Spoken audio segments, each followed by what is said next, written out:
मैं एक लड़के को ट्यूशन पढ़ा रही थी जो 10वीं में 2 बार फेल हो चुका था। वह 15 का नहीं बल्कि 17 साल का था। ट्यूशन के समय वह हमेशा मेरी तरफ ही देखता रहता था। एक दिन वह सीधा मेरे कमरे में आ गया और कहने लगा, मैडम, मैं आपको जितने भी पैसे चाहिए उतने दे दूंगा, लेकिन आप मुझे मेरे दिल की तसल्ली तक खुश कर दो। मैं प्रेम को छोटा समझकर उस पर हंस पड़ी। मेरा नाम नेहा है। मैं घर पर ही ट्यूशन चलाती थी और 10वीं तक के लड़के लड़कियां मेरे पास पढ़ने आते थे। ट्यूशन से मैं महीने के 8,000 कमा रही थी, लेकिन वो भी कहीं ना कहीं घर में खर्च हो जाते थे। हजारों रुपयों में भी मैं अपना घर ठीक से चला नहीं पाती थी, लेकिन जो था मेरे लिए वो ठीक ही चल रहा था। एक दिन मेरी ट्यूशन में एक 60 साल के पोते को लेकर आया। वह व्यक्ति बड़ी महंगी गाड़ी में मेरे घर आया था और उसकी जीवन शैली भी बिल्कुल अमीर लोगों की तरह थी। उस व्यक्ति की ये शान देखकर मेरी आंखें चमक गई। मैंने उनसे उनका परिचय पूछा तो वह बोले, मैं दीन दयाल हूँ और मैं अपने पोते को आपके पास ट्यूशन के लिए लाया हूँ। मुझे ये सवाल उठ रहा था कि वह व्यक्ति इतना अमीर होते हुए भी अपने पोते को घर की ट्यूशन में क्यों लाया, जबकि शहर में बड़े बड़े कोचिंग सेंटर थे। मैंने उनसे वही अपने सवाल का जवाब मांगा। इस पर उन्होंने कहा, मैडम, अगर आप मेरे पोते को 15 साल का समझ रही है तो सुनिए, वो 15 साल का नहीं बल्कि 17 साल का है। उसका 10वीं पास करने का उम्र तो कब का निकल चुका है। पिछले 2 साल से वह बार बार 10वीं में फेल हो रहा है। शहर के बड़े बड़े कोचिंग में उसे पढ़ाया गया, लेकिन कुछ फायदा नहीं हुआ। एक छात्र से आपका नाम सुना था। कभी कभी जो बड़े लोग नहीं कर सकते वो एक साधारण व्यक्ति कर देता है। अब मैं आपके पास बहुत उम्मीद लेकर आया हूँ। मुझे यकीन है कि आपके यहाँ पढ़ने से मेरा पोता इस बार जरूर 10वीं पास करेगा। दीनदयाल की बातों में मुझे सच्चाई नजर आई और मैंने उनके पोते का एडमिशन कर लिया। उस दिन से ही वह मेरे पास पढ़ने आया था। मैं बाकी छात्रों से महीने के 2,000 लिया करती थी, लेकिन दीनदयाल से मैंने उनके पोते की ट्यूशन फीस 3,000 बताई। इस दिन से उन्होंने उसे मेरे पास ट्यूशन के लिए छोड़ दिया। उनके लिए तो 3,000 मामूली बात थी, क्योंकि बाकी माता पिता की तरह उन्होंने पैसे देने में कोई झंझट नहीं की थी। पहले ही दिन उन्होंने मुझे पूरे महीने की फीस दे दी थी। पहले दिन जब मैंने अमन को पढ़ाना शुरू किया तो वो पढ़ाई में बहुत कमजोर दिखा। उसका ध्यान पढ़ाई छोड़कर कहीं और था। 2 दिन तक यही चलता रहा। तीसरे दिन दीनदयाल अपने पोते की पढ़ाई के बारे में पूछने ट्यूशन में आए। मैंने उनसे कहा, आपका पोता पढ़ाई में बहुत कमजोर है। मुझे उस पर अतिरिक्त मेहनत करनी पड़ेगी और इसके लिए फीस भी ज्यादा लगेगी। 3,000 में काम नहीं चलेगा। आपके पोते पर ज्यादा ध्यान देना पड़ेगा। इसके लिए आपको महीने के 10,000 देने होंगे। दीनदयाल ने कहा, 10 की जगह मैं तुम्हें 20,000 दूंगा, लेकिन इस साल मेरा पोता 10वीं पास होना चाहिए। अब मैं अतिरिक्त पैसे ले रही थी, इसलिए मैंने अतिरिक्त क्लास के लिए भी हाँ कर दी। दोपहर 2 बजे से 3 बजे तक बाकी सारे छात्र ट्यूशन खत्म करके अपने अपने घर चले जाते थे, लेकिन अमन 3 बजे के बाद भी शाम के 5 बजे तक अकेला ट्यूशन में रुकता था। एक दिन जब सारे छात्र चले गए तो मैं थोड़ा आराम करने के लिए किचन में पानी पीने चली गई। जब किचन में से बाहर आई तो मैंने देखा कि अमन मोबाइल चला रहा था। जैसे ही मैंने उसके हाथ में मोबाइल देखा, मैंने उससे मोबाइल था वो साधारण नहीं था, बल्कि बहुत महंगा फोन था। 17 साल के लड़के के हाथ में 1.5 लाख का फोन देखकर मेरी आंखें चमक गई। अमन बहुत ही जिद्दी था। यह मुझे उस दिन समझ में आया जब मैंने उसके हाथ से मोबाइल वापस लिया। वह मोबाइल वापस लेने के लिए जिद करने लगा। इस खींचातानी में मेरी ओढ़नी नीचे गिर गई और अमन की नजर अचानक गलत जगह पर टिकी। उसकी नजर को समझते ही मैंने उसे उसका मोबाइल वापस दिया और तुरंत अपनी ओढ़नी संभाली। मैं अमन को छोटा समझती थी, लेकिन उसमें बच्चों जैसा कोई अंश नजर नहीं आया। मैंने उसे उसका मोबाइल दे दिया और उसके बाद उसे कुछ नहीं कहा। मैंने उससे कहा, ट्यूशन खत्म हो गई है, अब घर जाओ। तब वो मेरे पास आकर बैठ गया और बोला, टीचर, मुझसे गलती हो गई।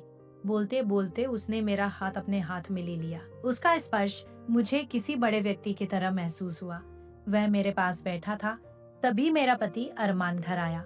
मेरे पति ने हमारी ओर ज्यादा ध्यान नहीं दिया, क्योंकि वह अमन को एक छोटा लड़का समझता था। जब अरमान घर आया तो मैंने उसका उतरा हुआ चेहरा देखा। मैंने अमन से कहा, मुझे तुमसे कोई नाराजगी नहीं है, अब तुम घर जाओ। ट्यूशन का समय खत्म हो गया है।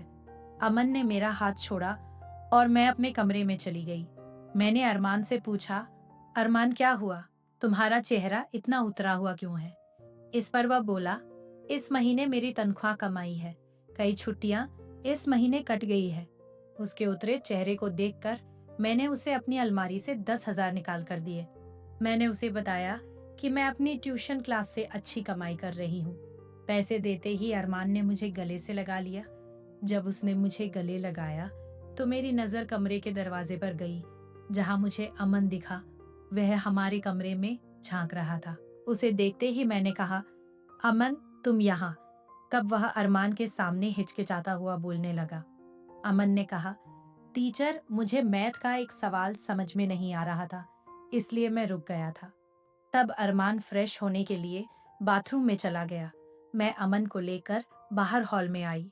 घर में ट्यूशन लेना बहुत मुश्किल होता है, क्योंकि बच्चों की नजरों में क्या आ जाए ये कहा नहीं जा सकता। हॉल में आते ही अमन ने कहा, गणित मैं कल समझ लूंगा, और फिर वो घर चला गया। अगले दिन अमन एक्स्ट्रा क्लास के लिए 3 से 5 बजे तक रुका। उसे मैं थोड़ा अभ्यास देकर अपने कमरे में चली गई। आज शाम मैंने तय किया था कि मैं अपने लिए एक जोड़ी झुमके खरीदूंगी। जब मैंने अलमारी देखी तो वहाँ केवल 5,000 थे। मैंने कल 25,000 जमा किए थे, जिसमें से 10,000 मैंने अरमान को दे दिए थे। बाकी 15,000 कहाँ गए? मुझे कुछ समझ नहीं आया। आखिरकार मेरी आंखों में आंसू आ गए। तभी अचानक अमन वहां आ गया। उसने मेरे आंसू पोंछे और मुझसे पूछा कि क्या हुआ। मेरी समस्या सुनकर अमन अपने बैग से 20,000 लाया और मेरे हाथ में रख दिए। मैं भावुक होकर उसे गले लगा लिया। हालांकि मैं भावनाओं में बहकर उसे गले लगाया था, लेकिन अमन ने मुझे कुछ अलग तरीके से पकड़ा था। उसका स्पर्श गलत जगह हो रहा था। जब अचानक मुझे उसका ऐसा स्पर्श महसूस हुआ तो मुझे एहसास हुआ कि अमन अब छोटा नहीं रहा। मैंने तुरंत उसे अपने से दूर कर दिया। जब मैंने उसकी नजर देखी तो मैं हैरान हो गई। मैंने उससे पैसे वापस ले लिए और उसे बाहर हॉल में भेज दिया। उस दिन के बाद से अमन मुझसे और ज्यादा चिपकने लगा। वह मुझसे हंसकर और खेलकर बात करने लगा था। ऐसे ही दिन बीतते गए। कुछ दिन बाद जब मुझे फिर से पैसों की जरूरत पड़ी, अमन की नजर फिर से फिसल गई। वह मुझे ऐसी जगह घूर रहा था कि मुझे अपने दुपट्टे का भी ध्यान नहीं रहा। मेरी नजर अमन पर थी। वह पुरुष जो स्त्री के नखरे उठाता है और उसे खुश रखता है, उसी के साथ समय बिताने की स्त्री की इच्छा होती है। पिछले कुछ दिनों से मैंने अपने पति को खुद से दूर रखा था, क्योंकि वह मेरी जरूरतें पूरी नहीं कर पा रहा था। इसलिए उसे मेरे साथ समय बिताने का भी हक नहीं था। जब मैंने अपना दुपट्टा ठीक करना शुरू किया तो अमन ने मुझे अपना एटीएम कार्ड दे दिया। उसका इरादा यही था कि मैं अपना दुपट्टा ठीक ना करूं। मेरी सुंदरता देखकर वह मेरी मदद कर रहा था। यह मुझे समझ में आ गया था। धीरे धीरे मैंने उसे अपने प्रेम के जाल में फंसाना शुरू कर दिया। अब उसका ध्यान पढ़ाई से हटकर मुझ पर ज्यादा था। मैं भी उसका ध्यान अपनी ओर से हटने नहीं देती थी। एक दिन शाम को अमन के दादाजी उसे लेने आए थे।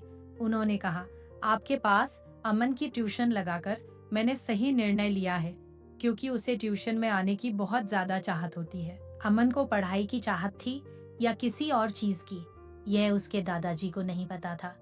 एक बार अमन ने मुझसे कहा, टीचर आप साड़ी से भी ज्यादा अच्छी छोटे कपड़ों में लगेंगी। तब एक्स्ट्रा क्लास के समय अमन मुझे शॉपिंग के लिए मॉल में ले गया। उसने मुझे बहुत महंगे कपड़े खरीद कर दिए। मैंने उससे कहा, तुम इतना पैसा खर्च कर रहे हो, अगर तुम्हारे दादाजी को पता चलेगा तो? इस पर अमन ने कहा, अगर दादाजी को पता चला कि मैं कितना पैसा खर्च कर रहा हूँ तो भी वह मुझे कुछ नहीं कहेंगे, क्योंकि मेरे खर्च के लिए वह खुद पैसे मेरे अकाउंट में डालते हैं। दादाजी मुझे 50,000 पॉकेट मनी देते हैं और पिछले कई सालों से मेरे अकाउंट में काफी पैसा जमा हो चुका है। मैंने आज तक किसी पर भी खर्च नहीं किया और अब मैं तुम पर कर रहा हूँ। अमन का जवाब सुनकर मेरी आंखें फटी की फटी रह गई। यहाँ मुझे महीना भर काम करने पर भी पूरे 10,000 नहीं मिलते थे और अमन की पॉकेट मनी ही 50,000 थी। उसकी पॉकेट मनी होने के बावजूद अब मैं उसके पैसे पर अपना अधिकार जमा रही थी। इस पर से अमन मेरी हर इच्छा पूरी कर रहा था। उस दिन मॉल में 2 घंटे घूमने के बाद मैं बहुत थक गई थी। घर आते ही मैंने आराम किया और फिर अपने कमरे में बाल सुखाने लगी। तभी अमन मेरे कमरे में आ गया। मुझे बाथरूम में देखकर वो पूरी तरह से होश खो बैठा। मेरे पास आकर वह मेरे शरीर पर हाथ फेरने लगा। मैंने उसे खुद से दूर किया तो उसने मुझे जोर से अपनी ओर खींचा। अमन ने कहा, टीचर, मैं आपको जो चाहिए वो दे रहा हूँ, तो आपको भी मुझे जो चाहिए वो देना चाहिए। अमन ने मुझसे अपनी अनुचित इच्छा व्यक्त की। पिछले कुछ दिनों से वह मुझे अनजाने में अजीब ढंग से छूता था और मुझे अजीब तरीके से देखता था, लेकिन मैंने उसे कभी कुछ नहीं कहा। अब अचानक उसने अपनी अनुचित इच्छा जाहिर कर दी थी। मैंने अमन से कहा, अगर मैं तुम्हें मना कर दूं तो? इस पर उसने कहा, तो मैं तुमसे दूर चला जाऊंगा। जब मुझे समझ आया कि अगर अमन मुझसे दूर जाएगा तो मुझे उससे मिलने वाली आर्थिक मदद और मेरा घर सब कुछ बंद हो जाएगा, तब मैं घबरा गई। मुझे पैसों की बहुत जरूरत थी। मेरे पति की 15,000 की सैलरी में कुछ भी पूरा नहीं हो पाता था। हमारे 14 साल के बेटे को भी हमने पढ़ाई के लिए उसकी मामी के पास छोड़ रखा था और उसकी पढ़ाई के पैसे भी हमें बीच बीच में भेजने पड़ते थे। ये सब सोच विचार करके मैंने अरमान को छोड़ दिया और अमन को वह सब कुछ देने के लिए तैयार हो गई जो वो चाहता था। मुझे लगा कि अमन को इन सब बातों की ज्यादा जानकारी नहीं होगी और वो क्या कर लेगा, लेकिन जब वो मेरे पास आया तो उसने किसी अनुभवी व्यक्ति की तरह मेरे साथ समय बिताना शुरू कर दिया। मैं अमन को छोटा समझ रही थी, लेकिन वो बिल्कुल भी छोटा नहीं था। अब वो हर रोज एक्स्ट्रा क्लास के समय मेरे साथ समय बिताने लगा था। इसी तरह 2-3 दिन गुजर गए। एक दिन मैंने अमन के पास ऐसी गोलियां देखी जो नहीं होनी चाहिए थी। मैंने उससे पूछा कि उसने ये ताकत बढ़ाने वाली गोलियां कहाँ से लाई, तो उसने कहा, पैसा फेंको तो सब कुछ मिलता है, जैसे तुम मुझे मिली हो। अमन के यह शब्द सुनने में अजीब लगे, लेकिन मुझे पैसों की जरूरत थी, इसलिए मैंने उसकी बातों पर ध्यान नहीं दिया। मेरे साथ समय बिताने से पहले वह अक्सर उन गोलियों का सेवन करता था।